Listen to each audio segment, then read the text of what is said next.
Break के बाद एक बार फिर से स्वागत है। और इस बालू माफिया के बादशाहत खत्म करने के खेल में, या यूं कहें कि उस पर नकेल कसने को लेकर सरकार की जो कार्रवाई है, ये एक अलग हिस्सा है इस पूरे खेल का। लेकिन इसका असर अब कितना पड़ता है, जरा उसको आप देखिए। ये सिर्फ बालू का ही नहीं है कि कोई बालू माफिया इस खेल में शामिल हैं, तो कुछ अधिकारी हैं, कुछ पदाधिकारी हैं, कुछ नेता हैं, कुछ ब्यूरोक्रेट्स हैं। सिर्फ उन्हीं के बादशाहत को लेकर ये कार्रवाई नहीं है। एक बड़ा चेन इस जुड़ा हुआ है बालू से, एक बड़ा रोजगार जुड़ा हुआ है। उस रोजगार पर भी प्रतिकूल प्रभाव पड़ा है। अवैध खनन तो हो ही रहा है, उससे हमारे पर्यावरण का नुकसान हो ही रहा है, हमारे राजस्व का नुकसान हो ही रहा है। इसके इतर बालू को लेकर जो ठोस नीति बनाए जाने की जरूरत है, जिस पर सरकार लगातार काम कर रही है। लेकिन रिजल्ट क्या है? पिछले 3 महीने से अगर हम बात करें तो इस रोजगार से लगे हुए मजदूर भूखमरी के कगार पे हैं। इस बालू उठाव से जुड़े हुए ट्रैक्टर के मालिक, ट्रैक्टर के ड्राइवर, मजदूर, ट्रक के मालिक, ट्रक के ड्राइवर, ट्रक के खलासी, ये सारा चेन है जो बालू लेके घर बनाने वाले, पुल बनाने वाले बड़े बड़े ठेकेदारों तक बालू पहुंचाते हैं। कहीं न कहीं इस ड्राइव की वजह से वो काम प्रभावित हुआ है। उसका क्या नुकसान हो रहा है, जरा पहले हम इस पर चर्चा करते हैं कि हर दिन जब से ब्रॉडसन कंपनी ने सिलेंडर बोला कि अब हम काम नहीं करेंगे क्योंकि प्रशासन का सहयोग हमको नहीं मिल रहा है, मतलब 3 करोड़ रुपया, 3.5 करोड़ रुपया रोजाना नुकसान हो रहा है। मतलब अगर हम बात करें तो लगभग 150 करोड़ रुपया पर महीने सरकार के सिर्फ इन 3 जिलों से नुकसान हो रहा है, जहां ब्रॉडसन कंपनी ने काम करने से इनकार कर दिया। वो सिर्फ टैक्स की बात है, इस टैक्स का नुकसान हो रहा है। अगर टैक्स के अलावा अगर हम बात करें कि बालू उठाव को लेकर सरकार को अलग से राजस्व भी मिलता है, टेंडर होता है, तो 1000 करोड़ का आप कह सकते हैं। पूरे वर्ष में 2000 करोड़, क्योंकि बिहार के पास जब से शराबबंदी हुई है तो एक महत्वपूर्ण टैक्स जिससे राज्य सरकार का खजाना चलता है, उसमें एक ये उत्खनन विभाग भी है। एक बड़ी राशि बालू के, क्योंकि बिहार की अगर हम बात करें तो लखीसराय से लेके आप क्यूल तक चले जाइए, फिर भागलपुर से नवगछिया के उस साइड से लेके आप बांका तक चले जाइए, वो पूरा इलाका। उसके अलावा छपरा का इलाका है, आरा का इलाका है, हाजीपुर का इलाका है। ये इस इलाके में बड़े स्तर पर जो है सो बालू उत्खनन का काम होता है और सरकार को राजस्व का भी राजस्व मिलता है। 1000 करोड़ से अधिक की राशि राजस्व में सरकार को मिलता है हर वर्ष। टेंडर के अलावा सेल टैक्स जो टैक्स लेती है सरकार, उस पर वो सारा कहीं न कहीं प्रभावित है और हमारे खजाने पर भी सेंधमारी हो रही है। अब जरा ये तो एक सेंधमारी हुई सरकार के खजाने की, वो तो नुकसान हो ही रहा है। उसके अलावा जो एक बड़ा नुकसान है, जो सबसे बड़ी चुनौती है सिस्टम और सरकार के सामने, कि इससे जो जुड़े हुए छोटे मोटे जो रोजगार करने वाले लोग हैं, मजदूर हैं, होटल वाले हैं, अगर बड़े कारोबारी की बात करें तो जो सीमेंट छड़ बेचने वाले हैं, टाइल्स बेचने वाले, बिजली का सामान बेचने वाला, सिर्फ एक बालू के प्रभावित होने से क्या क्या प्रभावित हुआ है, जरा इसको देखिए।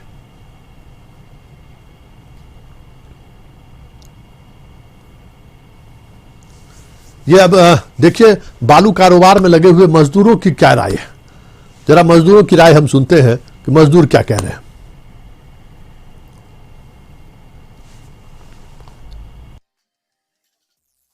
एनजीटी के द्वारा नदियों के खनन पे जुलाई, अगस्त और सितंबर 3 महीने के लिए रोक लगा दी गई थी। उस कानून के लागू होने के बाद कई तरह की समस्याएं इस इलाके में उत्पन्न हुई।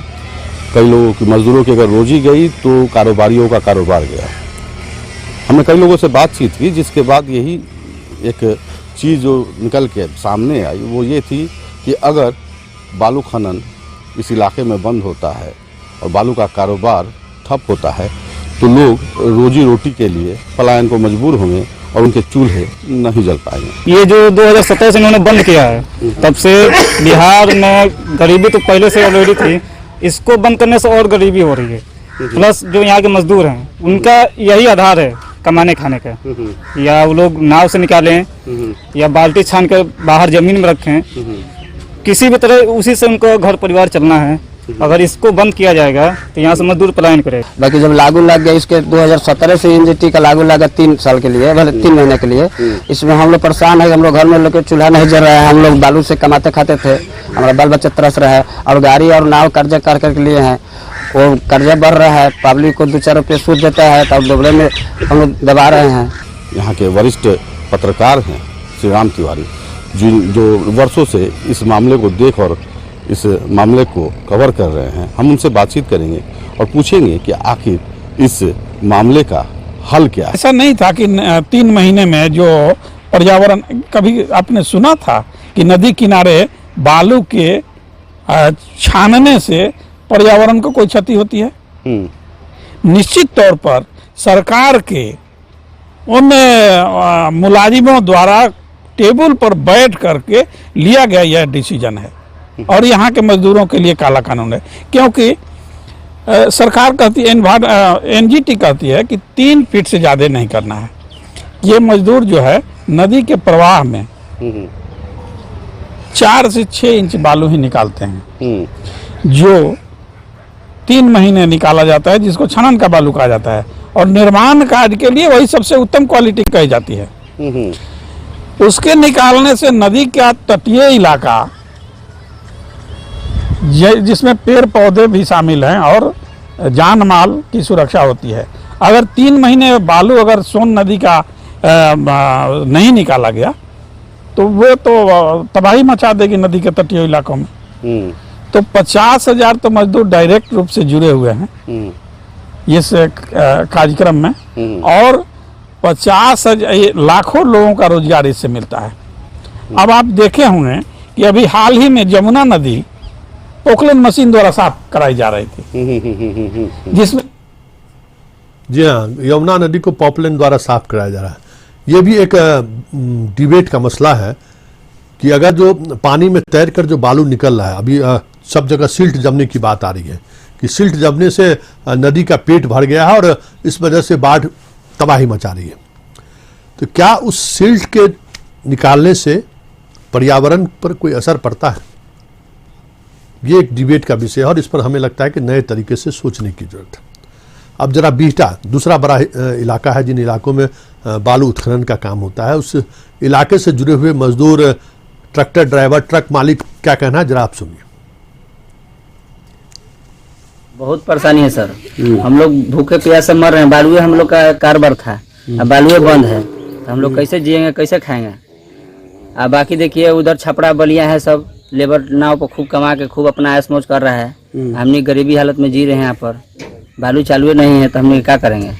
बालू बंद होने के कारण सब काम हम लोग का बैठा हुआ है। बालू चलता है तो हम लोग खाते हैं पीते हैं, गाड़ी लोन लिए हैं, लोन लेने के बाद गाड़ी नहीं चल रहा है, पैसा नहीं भरा रहा है, किस्ती गिरा हुआ है, हम लोग का सब काम ठप हो गया है, खाने का प्रॉब्लम हो रहा है। घर के लोग है कि ब्याह शादी सब बंद हो गया, सब बंद हो गया।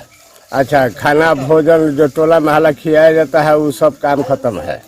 हाँ, नहीं कुछ उपलब्ध है। हाँ, सब कुछ खत्म है बालू के बंद होने के बाद। देखा जाए कि एकदम प्योर बालू पे सब कुछ थे। हाँ, सब कोई आश्रित था बालुए पर, और कोई रोजगार नहीं है। अब बाल नहीं होता, सब मजदूर जहाँ के तहीं बैठल है, थप्पल है। कितना दिन से बालू बंद है, क्या है? करीब हो ही गए साल भर। मजदूर के सरकार कोई मिलते नहीं थी, काम धंधा बहुत परेशानी है। हाँ, काम रहेगा तब तो कुछ काम कर, खाना पीना बनाएगा। परेशानी है, एक टाइम खा रहा था, 3 टाइम बैठ रहा है, बहुत परेशानी है। आप लोग का यही आस्था, सोन नदी के किनारे रहते हुए यही आस्था कि कमाने का जरिया? हाँ, बस यही एगो बालू के जरिए था कमाने का, कोई और।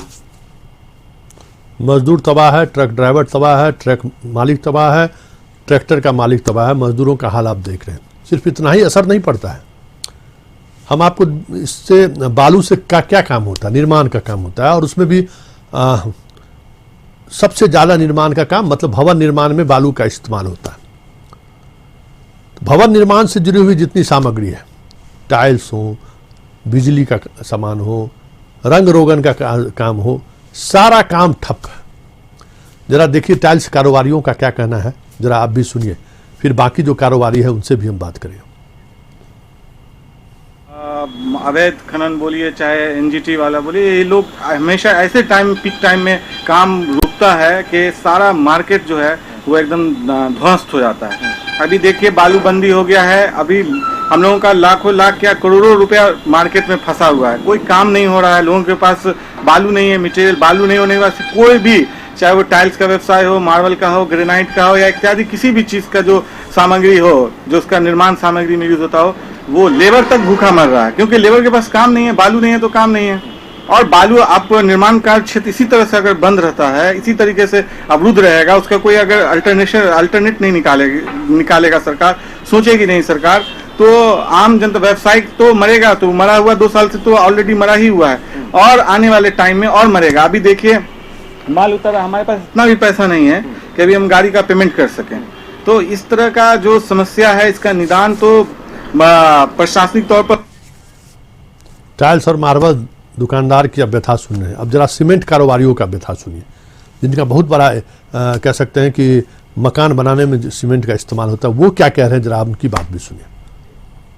पूरा बहुत ज़्यादा असर पड़ा है, क्योंकि सीमेंट का समाप्ति का जो 3 महीने का इस पर टाइम रहता है, और जिस वजह से क्या है कि सीमेंट 2 महीने से बालूबंदी की वजह से हमारा सीमेंट जमने लगा है, कोई खरीदार नहीं है सीमेंट का। स्टॉक तो हमको हर महीने कंपनी से लेना पड़ता है, लेकिन सीमेंट ग्राहक इन कस्टमर तक नहीं जा रहा है, जिसकी वजह से सीमेंट जमने की स्थिति में हो गया। रेंट भी अच्छा खासा लगता है और हम लोग रेंट देने की स्थिति में नहीं है। ऐसे पीछे कोरोना की वजह से हमारा व्यवसाय ठप रहा 2 महीने।